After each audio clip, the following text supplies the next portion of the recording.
నమస్తే, మీ senior journalist దేరంగల Krishnaiah. ఈరోజు ప్రధాన అంశం ముఖ్యంగా ఆర్సీపీ రాష్ట్ర ప్రధాన కార్యదర్శి అయినటువంటి రవిశంకర్ రెడ్డి పులివెందుల స్థానిక ఒక ఆవరణలో మీడియా సమావేశాన్ని ఏర్పాటు చేశాడు.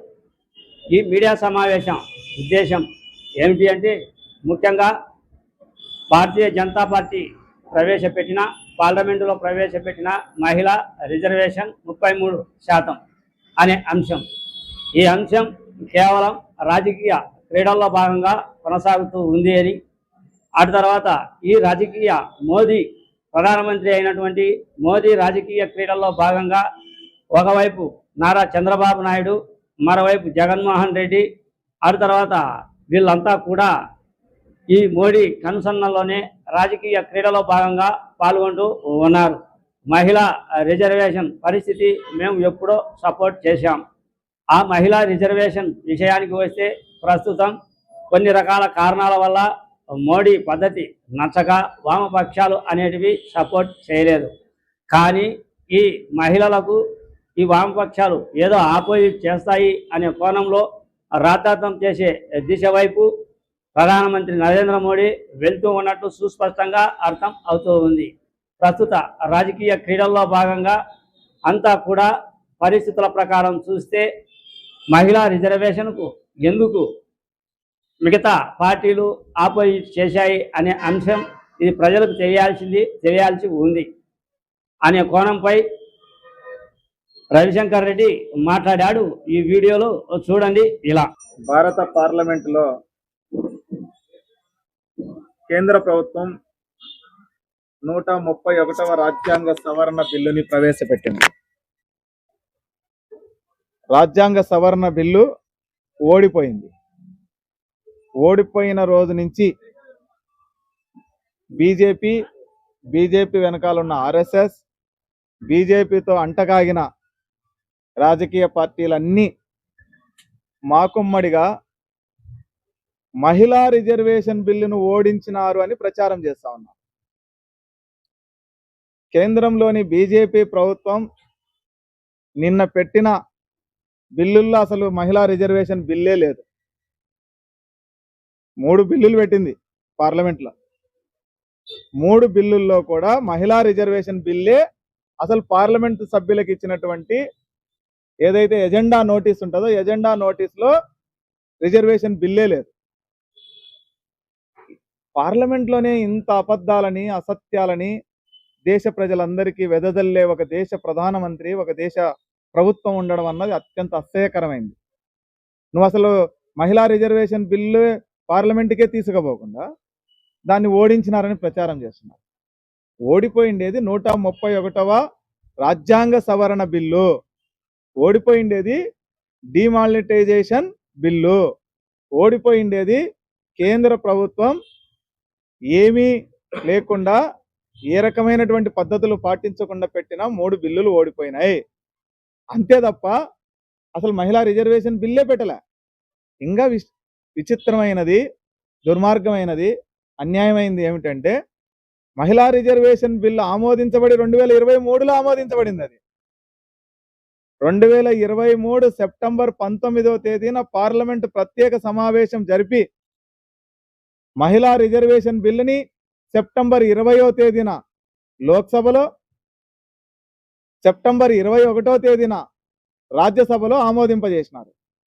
సెప్టెంబర్ 22వ తేదీన రాష్ట్రపతి యొక్క సంతకం అయిపోయి ఆమోదముద్ర అయిపోయి సెప్టెంబర్ 22వ తేదీన కేంద్ర ప్రభుత్వం గెజిట్ నోటిఫికేషన్ కూడా విడుదల చేసింది. మళ్ళీ ఇప్పుడు ఎందుకు పెట్టినారు? మళ్ళీ ఇప్పుడు అదంతా ఎందుకు మాట్లాడుతున్నారు? అంటే ఆల్రెడీ చట్టమైన దాన్ని మళ్ళీ చట్టం చేస్తారా? ఆల్రెడీ ఒకసారి రాష్ట్రపతి ఆమోద ముద్ర వేసిన దాన్ని మళ్ళీ కొత్తగా బిల్లుగా పెడతారా? సిగ్గులేదా ఈ అబద్ధాలు చెప్పడానికి? ఈ అబద్ధాలలో మీరు చూడండి, ఇక్కడ కత్తులు తీసుకొని కొట్టుకుని చచ్చిపోయేంత వైరం నటిస్తూ ఉంటాడు జగన్మోహన్ రెడ్డి, చంద్రబాబు. ఆడికి పోయి ఒక కాలు పట్టుకుంటే ఒక కాలు పట్టుకొని ఉంటాడు. సిగ్గు అనిపించడం లేదా మీకు? ఈ బిల్లు ఓడిపోయినందుకు చంద్రబాబు ర్యాలీ చేస్తే జగన్మోహన్ రెడ్డి ట్వీట్ చేస్తాడు. చంద్రబాబు ఉపన్యాసం చేస్తే జగన్మోహన్ రెడ్డి వాళ్ళ నాయకులందరితో నిన్న ప్రెస్ మీట్లు పెట్టించినాడు దేశం అంతా, రాష్ట్రం అంతా. ఏమయ్యా, ఏం ఒక్కరవన్నా మీ సొంత బుర్ర వాడరా? మీ సొంత తెలివిని ప్రదర్శించరా?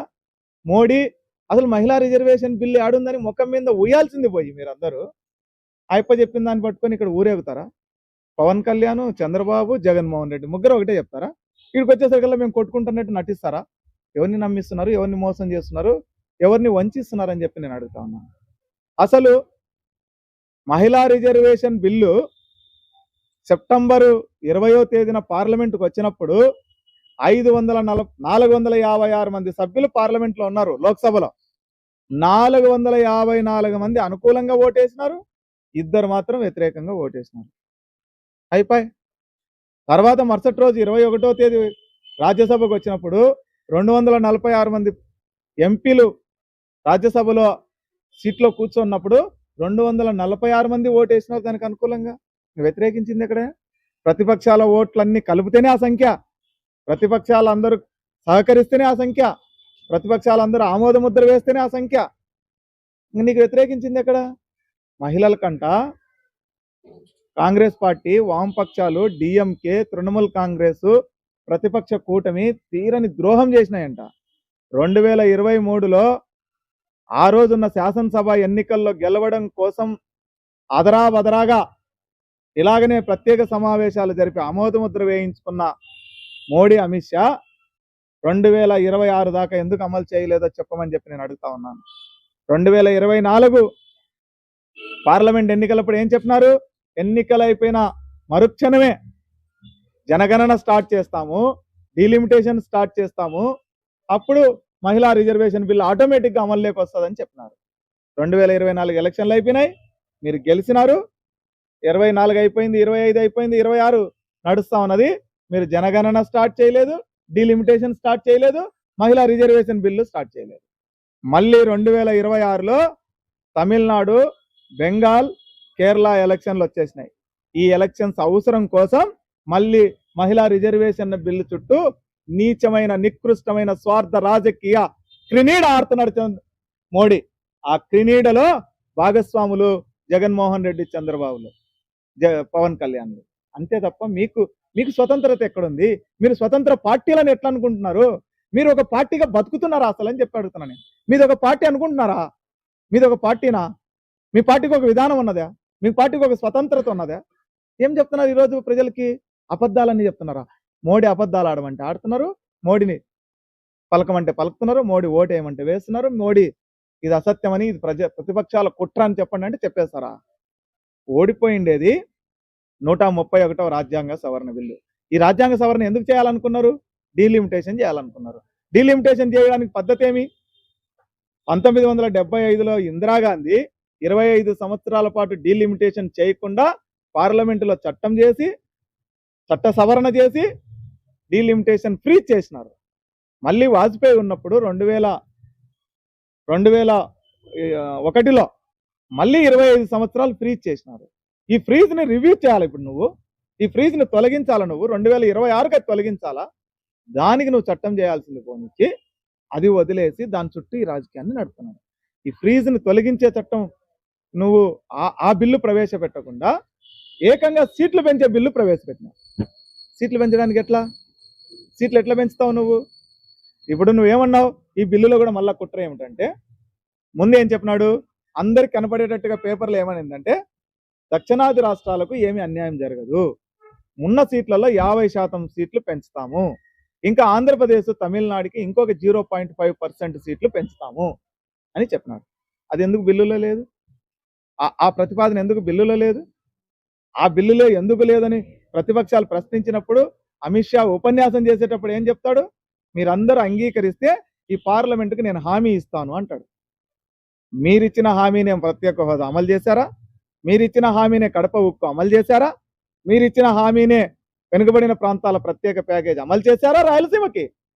ఈరోజు మీరు హామీ ఇస్తే పార్లమెంట్లో నమ్మి మీరు సీట్లు పెంచుకోండి అని దక్షిణాది రాష్ట్రాల వాళ్ళు లేకపోతే ప్రతిపక్షాలు మీకు ఏమీ అనకుండా, అభ్యంతరం చెప్పకుండా, వ్యతిరేకత వ్యక్తం చేయకుండా మద్దతు ఇస్తేనేమో దేశభక్తులు, లేకపోతే దేశానికి పెద్ద నష్టం చేసిన వాళ్ళు. ఇంత నిస్సిగ్గుగా ఎట్లా మాట్లాడతారు? దీన్ని పట్టుకొని కొంత మీడియా ఎంత అన్యాయంగా రాస్తుంది. నారీ బిల్లుకు మోకాలడ్డు, నారీ బిల్లును పక్కన పెట్టిన ప్రతిపక్షాలు. ఇంతకన్నా దిగజారే పత్రికా విలువలు ఉన్నాయా? ఏమన్నా న్యాయమేనా ఇది? మీరు ఒకటి కాదు, అన్ని టీవీలు అన్ని పత్రికలు ఇదే రాసినాయి. నేను అడుగుతున్నాను, ఈరోజు వాళ్ళకి పార్లమెంట్ సభ్యులు ఉన్నారు, వాళ్ళకి పత్రికలకు చాలా అవగాహన ఉంటుంది, చాలా తెలివి ఉంటుంది, చాలా అధ్యయనం ఉంటుంది. మీరు చెప్పండి, దీంట్లో మహిళా రిజర్వేషన్ బిల్లు ఉందేమో చెప్పమని చెప్పండి. నేను మీకు పార్లమెంట్కు వాళ్ళు ఇచ్చినటువంటి నోటీస్ చూపిస్తా. పార్లమెంట్ సభ్యులకు ఇచ్చిన నోటీస్, దీంట్లో ఎక్కడైనా ఉందేమో చూపించమనండి వాళ్ళని. పార్లమెంట్ సభ్యులకి ఎజెండా ఇచ్చినటువంటి నోటీస్ ఇది. 131వ రాజ్యాంగ సవరణ బిల్లు, డిమానిటైజేషన్, సీట్ల పెంపుదల, ఈ మూడే ఉండేది. మహిళా రిజర్వేషన్ బిల్లు ఏడుందా దీంట్లో? జగన్మోహన్ రెడ్డి మాట్లాడచ్చా? చంద్రబాబు ర్యాలీలు చేయొచ్చా? సిగ్గు లేదా చంద్రబాబు నాయుడుకి? నేను పెద్ద 40 years ఇండస్ట్రీ అంటాడు, ఆ మాత్రం జ్ఞానం లేదా? ఏం మాట్లాడతారు వీళ్ళంతా? ఇది పక్కన పెడదాం. రెండోది ఏంది, ఇప్పుడు మీరు 2011 జనాభా లెక్కల ప్రకారం మేము డీలిమిటేషన్ చేస్తాము, సీట్ల పెంపు చేస్తామని రాసినారు. దీంట్లో ముందు ఏం చెప్పినావు? 50% అన్నావు. మళ్ళీ దీంట్లో ఏమన్నావు? 2011 జనాభా లెక్కలు అంటున్నావు. 2011 జనాభా లెక్కల ప్రకారం అయితే ఒక్క ఉత్తరప్రదేశ్లో 55 సీట్లు పెరుగుతాయి. ఉత్తరప్రదేశ్లో 55 సీట్లు పెరుగుతాయి. మొత్తం దక్షిణాది రాష్ట్రాలకు కలిపి 60 సీట్లు పెరుగుతాయి. ఉత్తరప్రదేశ్లో ఉండే సీట్ల కన్నా కూడా నీకు దక్షిణాది రాష్ట్రాలకు వచ్చే సీట్లు తగ్గిపోతాయి. ఒక్క రాష్ట్రానికి అన్ని సీట్లు వస్తున్నప్పుడు దానికి ఏదో క్రైటీరియా కనుక్కోవాలి కదా. జనాభా నియంత్రణను పాటించి, క్రమశిక్షణను పాటించి ప్రజల్ని అభివృద్ధి చేసిన పాపానికి ఇక్కడ సీట్లు తగ్గిపోతాయా? అడ్డగోలుగా వాళ్ళు ఏ రకమైన జనాభా నియంత్రణ పాటించకుండా, అభివృద్ధి చేయకుండా వదిలేసిన రాష్ట్రాలకు మాత్రం సీట్లు పెరుగుతాయి. మీకు ఇంకొక లెక్క చెప్పనా? ఈరోజు ఆంధ్రప్రదేశ్ నుంచి జిఎస్టీ రూపంలో కేంద్ర ప్రభుత్వానికి వెళ్తున్న డబ్బుల్లో 47%, అంటే 100 రూపాయలు కనుక కేంద్ర ప్రభుత్వం దగ్గరికి వెళ్తుంటే 47 రూపాయలు రాష్ట్రానికి వస్తా ఉంది. అదే ఉత్తరప్రదేశ్కి ఎంత పోతుందో తెలుసా? వాళ్ళు 100 రూపాయలు డబ్బులు పంపిస్తే 338 రూపాయలు వాళ్ళకి పోతుంది. మళ్ళా ఎవడబ్బని సొమ్మిది? అంటే ఈ రాష్ట్ర ప్రజలు, ఈ దక్షిణాది రాష్ట్రాల ప్రజలు సంపాదించే సంపదనంతా తీసుకువెళ్ళి నువ్వు ఉత్తరప్రదేశ్లోనో బీహార్లోనో ఖర్చు పెడతాను అంటే మేము ఊరుకోవాలా? దాన్ని అడగకూడదా? అది అడిగితే దేశ వ్యతిరేకులా, లేకపోతే దేశభక్తి లేనోళ్ళా? ఏంది ఇది? ఇంత అన్యాయం ఎక్కడ ఉండదు. గావు కేకలు పెడతాన్నారు ఏందో మహిళలంతా ఇలా ఉద్ధరించినట్టు. 2024 పార్లమెంట్ ఎన్నికల్లో మీరు మహిళా రిజర్వేషన్ అమలు చేసింటే వద్దని ఎవరన్నా అడిగినారా? అది కూడా వదిలేద్దాం. బీజేపీ ఉంది ఈరోజు. బీజేపీ పార్టీ ఎందుకు 33% రిజర్వేషన్ అమలు చేయదు? వాళ్ళ పార్టీలు అమలు చేయండి. కాంగ్రెస్ పార్టీ ఎందుకు చేయదు? తెలుగుదేశం ఎందుకు చేయదు? జగన్మోహన్ రెడ్డి ఎందుకు చేయరు?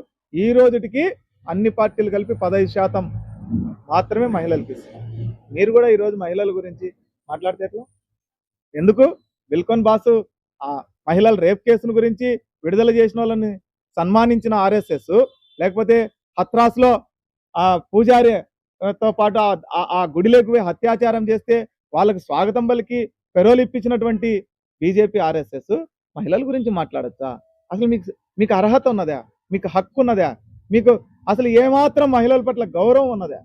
ఈరోజు మహిళలతో ర్యాలీలు, మహిళలతో రాహుల్ గాంధీని తిట్టించడం, మహిళలతో ప్రతిపక్షాలని తిట్టించడం అనే కుట్రకు మీరు తెల్లరేపి ప్రతిపక్షాలు కుట్ర చేసినాయని చెప్తారా? ఇంత దౌర్భాగ్యమైన ప్రధానమంత్రి, ఇంత అబద్ధాల కోరు ప్రధానమంత్రి, ఇంత నీతిమాలిన ప్రధానమంత్రి, ఇంత దిగజారిన ప్రధానమంత్రి భారతదేశంలోనే కాదు ప్రపంచంలో ఏ దేశానికి ఉండడు.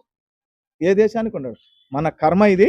అట్లాంటి ఒక ప్రధానమంత్రి ఏలుబడిలో మనందరం పరిపాలించబడుతున్నాం.